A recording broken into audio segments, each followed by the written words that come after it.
मुझे मांग संख्या 26 चिकित्सा पर बोलने का अवसर दिया, इसके लिए मैं आपका बहुत बहुत आभार व्यक्त करता हूं। सभापति महोदय, निरोगी राजस्थान के संकल्प को लेकर साकार करने की दृष्टि से प्रत्येक प्रदेशवासी को चिकित्सा स्वास्थ्य सुविधा सुलभ कराना हमारी सरकार की प्राथमिकता रही है। हमारी सरकार द्वारा मुख्यमंत्री निःशुल्क दवा योजना, निःशुल्क जांच योजना के साथ मुख्यमंत्री चिरंजीवी स्वास्थ्य बीमा योजना लागू करने में राजस्थान यूनिवर्सल हेल्थ उपलब्ध कराने वाला अग्रणी राज्य बन गया है। इस योजना से लगभग 1 करोड़ 33 लाख परिवारों को जोड़ा जा चुका है। महोदय, इन योजनाओं से प्रदेश का हर गरीब, मध्यम व आम आदमी लाभान्वित हो रहा है। हमारे लोकप्रिय मुख्यमंत्री जी की सोच है कि प्रदेश के किसी भी नागरिक को इलाज के अभाव में मरने नहीं दिया जाएगा। महोदय, इस योजना के लागू होने से पहले एक गरीब आदमी बीमार होने पर विचार करता था कि यदि मैं किसी प्राइवेट अस्पताल में जाऊं तो इलाज हो जाएगा, परंतु प्राइवेट अस्पताल में जाने के लिए खर्चे से डरता था।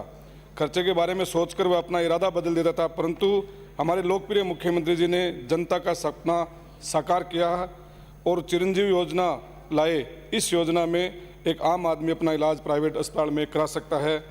महोदय, मैं आपके माध्यम से माननीय मंत्री महोदय का ध्यान आकर्षित करना चाहूँगा। कुछ इस योजना में कमियां हैं उसके बारे में कि मैं अमूमन नक्षत्र के मरीजों से मिलने के लिए अस्पतालों में जाता रहता हूं और वहां डॉक्टरों और मरीजों से मिलता हूं। तो इस योजना में जो कमियां हैं वो ये है कि मरीज जब अस्पताल में जाता है और भर्ती होता है तो डॉक्टर उसको अप्रूवल के लिए भेजते हैं कि चिरंजीवी योजना में इस पेशेंट का इलाज करना है, इस मरीज़ का इलाज करना है। तो बीमा कंपनियाँ वाले हैं वो एक्स्ट्रा कोई जांच लिख देते हैं कि ये जांच और करवाओ, जबकि डॉक्टर नहीं चाहता है कि ये जांच नहीं होनी चाहिए, इस डॉक्टर जांच की ज़रूरत नहीं है, लेकिन उसके बाद भी वो बीमा कंपनी वाले फिर भेज देते हैं कि नहीं ये जांच कराओ। तो डॉक्टर कहते हैं कि इलाज हम कर रहे हैं या बीमा कंपनी वाले कर रहे हैं। तो इस पर थोड़ा सा ध्यान दिया जाए और बीमा कंपनियों को पाबंद किया जाए कि आप लोग जो डॉक्टर बताते हैं उसके हिसाब से आप लोग इलाज करो। महोदय, आपके माध्यम से सरकार का ध्यान मैं एक SMS की तरफ भी दिलाना चाहता हूँ कि SMS राजस्थान का नहीं, राजस्थान, हरियाणा, MP, UP इसका क्षेत्र का बहुत बड़ा हॉस्पिटल बन चुका है और इसमें बहुत सारे मरीजों का भार भी है। लेकिन इसमें हरियाणा, गुजरात, मध्य प्रदेश, UP के बॉर्डर के लोग भी यहाँ इलाज करने के लिए आते हैं।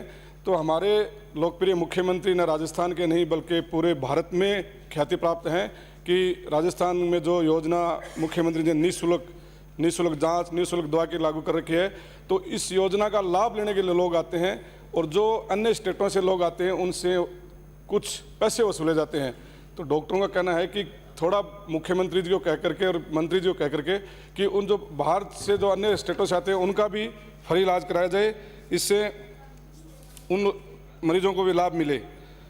दूसरा ये कि राजस्थान फार्मेसी काउंसिल रजिस्टर कराने के लिए जब बच्चे आते हैं, कोई बच्चे बाहर रोजगार के लिए जाते हैं तो उनको भी वो वहाँ पर जो रजिस्ट्रेशन करते हैं वो लोग चक्कर कटवाते हैं, तो उनको थोड़ा सरल किया जाए।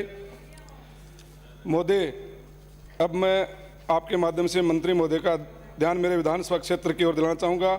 मेरे विधानसभा क्षेत्र के अधीन कस्बा रामगढ़ शेखावाटी जो काफ़ी पुराना शहर है तथा उपखंड मुख्यालय है, यहाँ पर 30 बेड का सामुदायिक स्वास्थ्य केंद्र काफ़ी समय से संचालित है और यहाँ भवन भी पहले से भामाशाहों द्वारा बनाया गया है। वो भवन काफ़ी बड़ा है, उसमें अगर 50 बेड का हॉस्पिटल कर दिया जाए 30 बेड की जगह तो सारे संसाधन देने के लिए भामाशाह तैयार हैं, भवन तैयार है।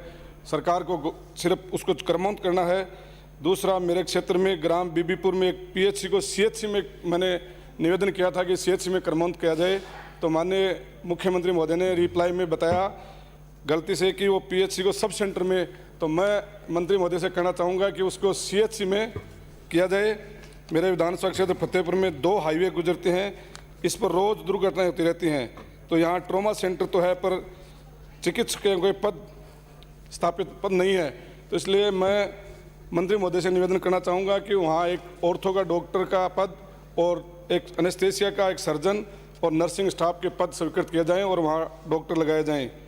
तीसरा, मेरे विधानसभा क्षेत्र में खोटिया ग्राम पंचायत हेडक्वार्टर है, एक भींचरी ग्राम पंचायत हेडक्वार्टर है। इन गाँवों के आसपास में कोई चिकित्सा की सुविधा नहीं है, इसलिए यहाँ प्राथमिक स्वास्थ्य केंद्र खोला जाए।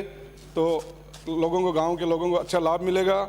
मंत्री महोदय का ध्यान में दिलाना चाहूँगा कि पिछले दिनों अपनी सरकार ने एक आदेश निकाला था, जिस आदेश के तहत सभी CHCों पर और उपजिला अस्पतालों पर जो ड्राइवर और जो LHV के पद थे वो समाप्त कर दिए गए।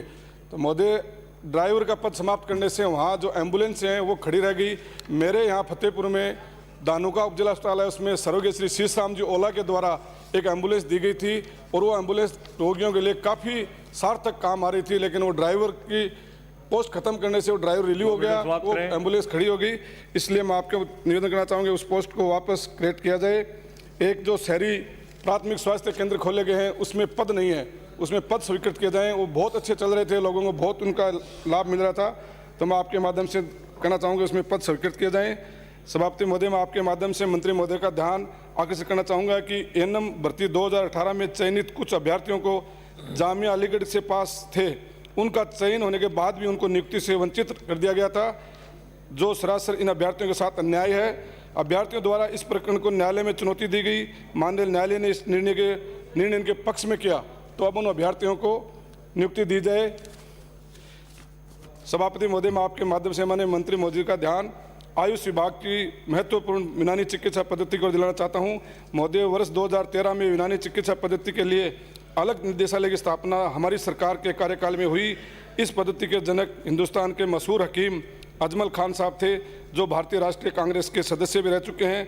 महोदय, प्राचीन काल से ही इस पद्धति से असाध्य रोगों का इलाज किया जा रहा था तथा ये एक लोकप्रिय पद्धति और अग्रसर है। महोदय, पिछले दिनों कोरोना काल में फ्रंट लाइन वर्कर के रूप में यूनानी चिकित्सकों ने सराहनीय काम किया।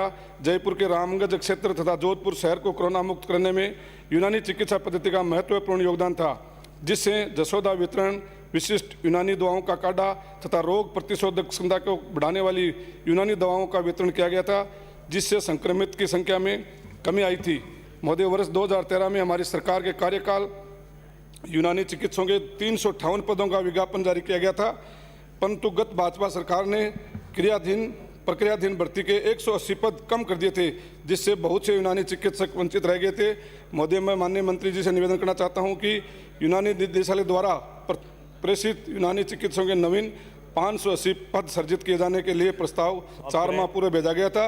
इस प्रस्ताव के नवीन पदों के सृजन को प्रशासनिक तथा वित्तीय स्वीकृति देकर यूनानी चिकित्सकों की भर्ती शुरू की जाए, जिससे आम जन तक यूनानी चिकित्सा पद्धति का लाभ मिल सके तथा सरकार का निरोगी राजस्थान का सपना साकार हो। जय हिंद, जय भारत। राम प्रताप का